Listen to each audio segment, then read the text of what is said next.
حضرات گرامی، عقیدہ ختم نبوت کا تحفظ انتہائی ضروری ہے۔ آئے دن پاکستان کی سرزمین پر اس عقیدے کی چھیڑ چھاڑ لگی رہتی ہے، اس عقیدے کی شکوں کو چھیڑتے رہتے ہیں، اس عقیدے پر بنائے ہوئے قانون کو چھیڑتے رہتے ہیں، قادیانیوں کو وہ نوازنے کی کوشش کرتے ہیں، قادیانیوں کے لیے پتلی گلی سے کوئی راستہ نکالنے کی کوشش کرتے ہیں۔ لیکن دوسری طرف الحمدللہ علماء کرام مصطفیٰ جان رحمت کے دین کے سچے نوکر، حضور جان رحمت صلی اللہ علیہ وآلہ وسلم کے دین کے چوکیدار، حضور جان رحمت صلی اللہ علیہ وآلہ وسلم کی ختم نبوت کا پہرا دینے والے، حضور کے خادم، حضور کے غلام، الحمدللہ وہ جاگ رہے ہیں اور اپنی عوام کو اور اپنی قوم کو وہ جگاتے رہتے ہیں اور بتاتے رہتے ہیں کہ قانون میں کب کس جگہ پر کھیل کھیلا گیا ہے، کس جگہ پر کون سی شک کو کمزور کرنے کی کوشش کی گئی ہے، الفاظ کے رد و بدل کے ساتھ وہ اس کا کیا مطلب لینا چاہ رہے ہیں، کیا معنی نکالنا چاہ رہے ہیں۔ کہیں سے بھی وہ قادیانیوں کو راستہ فراہم کرنے کی کوشش کرتے ہیں تو علماء کرام عوام کو جگا دیتے ہیں،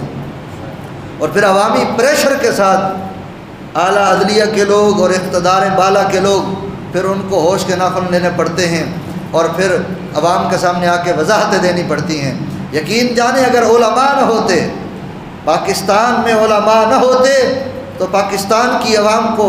ضرور بضرور یہ قادیانی بنا دیتے یا ملحد بنا دیتے یا کافر بنا دیتے، دین اسلام سے برگشتہ کر دیتے۔ یہ علماء کرام کا وجود ہے کہ جس کی وجہ سے الحمدللہ مسلمانوں کے ایمان محفوظ ہیں۔ علماء کرام مسلمانوں کی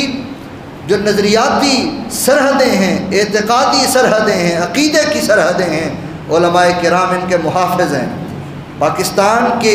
جغرافیائی سرحدوں کے محافظ افواج پاکستان کے جوان ہیں اور پاکستان کے نظریاتی سرحدوں کے محافظ علماء کرام ہیں۔ اس لیے علماء کرام کا احترام کرنا اور ان کی ذمہ داریوں پر جس طرح وہ ادا کر رہے ہیں ان کی ذمہ داریوں کے ساتھ شانہ بشانہ کھڑے ہونا یہ عوام کا فرض بنتا ہے، تاکہ علماء کرام کو کسی جگہ پر بھی کمزور نہ کیا جا سکے۔